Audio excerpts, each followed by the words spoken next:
ನಾನು ಡಿ.ಕೆ. ಶಿವಕುಮಾರ್ ಎಂಬ ಹೆಸರಿನಾದ ನಾನು ಕಾನೂನು ಮೂಲಕ ಸ್ಥಾಪಿತವಾದ ಭಾರತದ ಸಂವಿಧಾನ ವಿಷಯದಲ್ಲಿ ನಿಜವಾದ ಶ್ರದ್ಧೆ ಮತ್ತು ನಿಷ್ಠೆಯನ್ನು ಹೊಂದಿರುತ್ತೇನೆಂದು ನಾನು ಭಾರತದ ಸಾರ್ವಭೌಮತ್ವವನ್ನು ಮತ್ತು ಅಖಂಡತೆಯನ್ನು ಎತ್ತಿ ಹಿಡಿಯುತ್ತೇನೆಂದು ಮತ್ತು ಕರ್ನಾಟಕ ರಾಜ್ಯದ ಮುಖ್ಯಮಂತ್ರಿಯಾಗಿ ನನ್ನ ಕರ್ತವ್ಯವನ್ನು ಶ್ರದ್ಧಾಪೂರ್ವಕವಾಗಿ ಮತ್ತು ಅಂತಃಕರಣಪೂರ್ವಕವಾಗಿ ನಿರ್ವಹಿಸುತ್ತೇನೆಂದು ಭಯ ಅಥವಾ ಪಕ್ಷಾತೀತವಲ್ಲದೆ ರಾಗ ದ್ವೇಷವಿಲ್ಲದೆ ಎಲ್ಲ ಬಗೆಯ ಜನರಿಗೆ ಸಂವಿಧಾನಕ್ಕೆ ಮತ್ತು ಕಾನೂನಿಗೆ ಅನುಸಾರವಾಗಿ ನ್ಯಾಯಯುತವಾಗಿ ಮಾಡುತ್ತೇನೆಂದು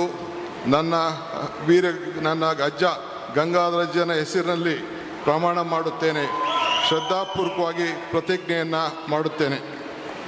ಮಾನ್ಯ ಮುಖ್ಯಮಂತ್ರಿಗಳು ಈಗ ಪ್ರಮಾಣ ವಚನಕ್ಕೆ ಸಹಿ ಮಾಡಲಿದ್ದಾರೆ.